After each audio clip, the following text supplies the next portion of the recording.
everyone, welcome to or welcome back to my YouTube channel. I'm Camille. Nice to see you, or nice to meet you. You know, we can be friends. Just let me know.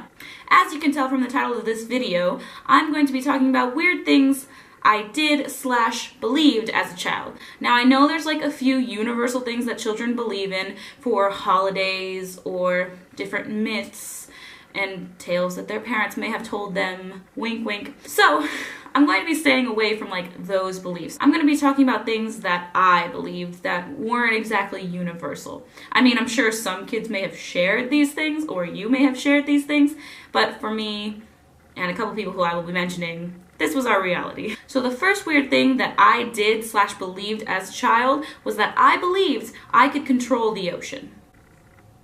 Let that sink in for a minute. The ocean. The ocean. The ocean. Now, hear me out. So, growing up in Southern California and having a teacher for a mom meant having some free time over the summer to go to the beach. So we would go to the beach pretty often.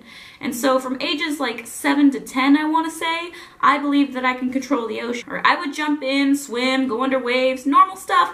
But when the waves got like too rough for me, I would be like, waves, you need to calm down. Oh my God, sorry. I would pick up a bunch of sand, mash it into a ball, and then throw it into the waves like a sand sacrifice. That sand sacrifice meant that the waves were going to calm down. And in my head, it worked. In reality, it probably didn't. But for me, that's what I believed. Weird thing number 2. Now, 2 and 3 both involve my neighbor, so he probably won't see this, but hey, if you're watching, thanks for watching. Haven't seen you in a while. Hope you're well. I'm about to expose you a little bit. Sorry, but not sorry. So in my backyard, there's this tree that is a nectarine tree that never produces ripe fruit. Ever. My whole life has never produced ripe fruit. And me and my neighbor used to pick off one of those not ripe nectarines that were like hard and never tasted good, ever. And we would take a bite and then we would throw it back into the ivy, and that would be like a power-up. This power-up would make us like run faster or jump higher or whatever, but it was a power-up, and we did it for years, and I still don't really understand why. I mean, imagination, right?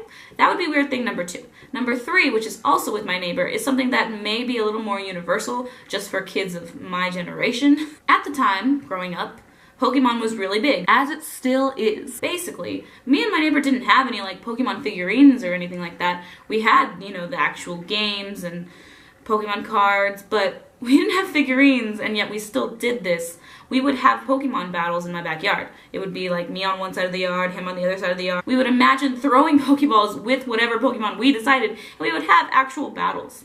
So yeah, that's weird thing number 3, and the last thing with my neighbor, so he's off the hook now. Moving on to another one of my friends who probably will see this video, Valeska. Hi! Thanks for watching, love you very much, can't wait to see you next. I'm gonna expose you a little bit too, but ours is a little less embarrassing. So me and Valeska were really into like Sailor Moon, and she was really into Teen Titans, and her favorite was Raven, and this is probably where all of this came from. We truly believed that we had telekinesis.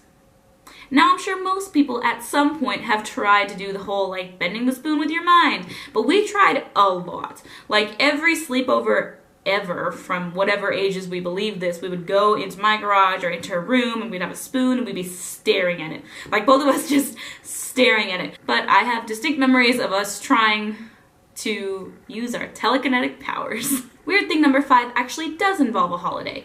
Easter. Now, I know there's a lot of kids who believe in the Easter Bunny. In my family, my parents played the same thing. As a child, I would wake up Easter morning and there'd be a basket outside of my room. Now, I have this memory, and I stuck with it for a really long time because it was so strong in my head. Now, today, I don't know if it was like a hallucination or a really vivid dream or what. It could be any of those things, or something else. So I have a memory of being about 6 years old, getting up in the middle of the night, opening my door, and heading to the restroom, looking down my hallway, and seeing a ginormous bunny in the hallway. Like, I can still see it in my head now, which is scary a little bit. It's a little scary.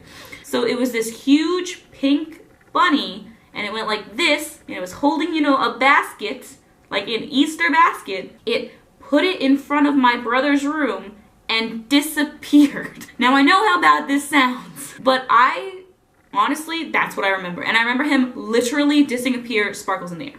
So, I mean, probably dream or vivid hallucination of a 6-year-old, but I remember that happening. And it was so vivid that I think I believed this until maybe age 13. I'm gonna be honest, like 13.